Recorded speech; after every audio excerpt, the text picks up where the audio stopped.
ஒரு super simple chicken 65 பார்த்துடலாம் வாங்க. சிம்பிள் சிக்கன் 65 பண்ணுறதுக்கு 1/2 கிலோ போன்லெஸ் சிக்கன் எடுத்துருக்கிறேங்க. இந்த அளவுக்கு பெரிய துண்டுகளாக வெட்டி எடுத்துருக்கிறேன். அதில் 1 டீஸ்பூன் காஷ்மீரி மிளகாய்த்தூள், 1 டீஸ்பூன் தனி மிளகாய்த்தூள், 1/2 டீஸ்பூன் கரம் மசாலா, 1 டீஸ்பூன் உப்பு, 1 டேபிள் ஸ்பூன் கெட்டியான புளிச்ச தயிர், 1/4 டீஸ்பூன் மஞ்சள் தூள். இது எல்லாத்தையும் சேர்த்துட்டு நல்லா கலந்து எடுத்துக்கோங்க.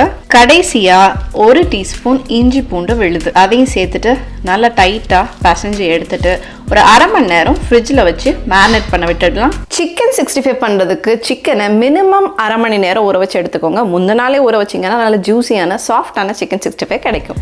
1/2 மணி நேரத்துக்கு அப்புறமா ஒரு கடாய் வச்சுட்டு ஒரு 1/4 லிட்டர் கடலெண்ணெய் சேர்த்துக்கிறேன்னா நீங்கள் தேங்காய் எண்ணெய் நல்லெண்ணெய் இதில் வேணாலும் பொரிச்சு எடுத்துக்கலாம். கறிவேப்பிலை இலைகளை பொடியை கட் பண்ணிட்டு சேர்த்துக்கோங்க.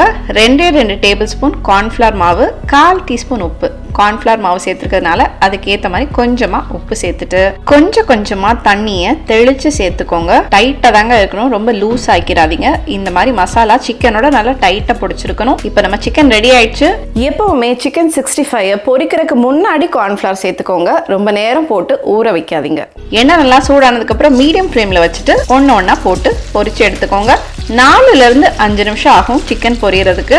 சிக்கன் எல்லாத்தையும் ரொம்ப ஜாஸ்தியாக போட்டு சட்டியை நரைச்சிடாதீங்க. போட்டுட்டு அப்படியே 1 நிமிஷத்துக்கு விட்டுடுங்க. அதுக்கப்புறமா திருப்பி போடுங்க. கீழே பிடிச்சிருந்ததுன்னா மாற்றி போடுங்க. 4-5 நிமிஷம் மிதமான ஃப்ளேமில் குக் ஆனதுக்கப்புறம் இப்படி கமன்னு சிம்பிள் சிக்கன் 65 தயாராகிடும்.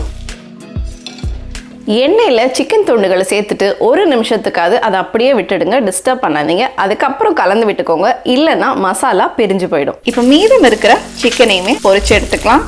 நம்ம சேனலில் ஏற்கனவே ஸ்பைசி கார்லிக் சிக்கன் 65 ரெசிபி பண்ணியிருக்கோம். அது ரொம்பவே டேஸ்டியாக இருக்கும். கண்டிப்பாக செக் பண்ணி பாருங்கள். அந்த சிக்கன் பொரிக்கும் போது அந்த வீடு ஃபுல்லாக சிக்கன் 65 வாசம் வரும் பாருங்க. எப்பண்டா சாப்பிடுவோன்ட்டு எல்லாரும் காத்துட்டு இருப்போம். இங்கே பொரிக்கவே பாதி சிக்கன் காலி ஆயிடுச்சு. இந்த சிக்கன் 65க்கு சைட் டிஷ் ரொம்ப முக்கியங்க. அது என்னன்னு கேட்டிங்கன்னா வெங்காயம், எலுமிச்சை சாறு, கொத்தமல்லி இலைகள், கருவேப்பிலைன்னு நல்லா சாஃப்டாக இருக்குது. சுட சுட வாவ் டேஸ்டியாக இருக்குங்க. சிம்பிளான சிக்கன் 65 உங்கள் எல்லாருக்கும் கண்டிப்பாக பிடிக்கும். கட்டாயம் ட்ரை பண்ணி பாருங்க. ஸோ இந்த சுலபமான சிக்கன் 65 ரெசிபியை எல்லாம் ரசித்து பார்த்துருப்பீங்க நம்புகிறேன். கண்டிப்பாக ட்ரை பண்ணிவிட்டு எப்படி வந்ததுன்னு மறக்காமல் சொல்லுங்கள். மற்றும் ஒரு ரெசிபியோட அடுத்த வீடியோவில் மீண்டும் சந்திப்போம். நீங்களும் சமைக்கலாம்.